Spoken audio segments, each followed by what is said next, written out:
ఎవరెవరైతే రాజేష్ పోలీస్ కస్టడీకి lockup death కారకులో వాళ్ళు కానిస్టేబుల్ అయినా ఎస్ఐ అయినా సిఐ అయినా అందరి మీద కేసు నమోదు చేయాల్సిందే, అందరినీ సస్పెండ్ చేయాల్సిందే, అరెస్ట్ చేయాల్సిందే. ఇది మా డిమాండ్.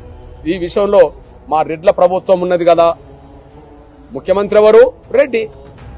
హోంశాఖ చూస్తున్నది ఎవరు? రెడ్డి. డీజీపీ ఎవరు? రెడ్డి. పోస్ట్ మార్టం చేసింది ఎవరు? రెడ్డి. వీడియో తీసింది ఎవరు? రెడ్డి. ప్రధాన కారకుడు ఎవరు? ఎస్ఐ రెడ్డి. అక్కడ ఎమ్మెల్యే ఎవరు? రెడ్డి. అంటే మీరు మనుషుల్ని చంపుకుంటూ మీరు కాపాడుకుంటారా? మీరు మనుషుల్ని చంపి అధికారం ఉన్నదని చెప్పి వ్యవస్థ అంతా మీ చేతులని చెప్పి మిమ్మల్ని మీరు కాపాడుకుంటారా? అంటే ఎల్లకాలం మేము బలి కావాల్సిందేనా? ఇది మేము అంగీకరించే ప్రసక్తే లేదు.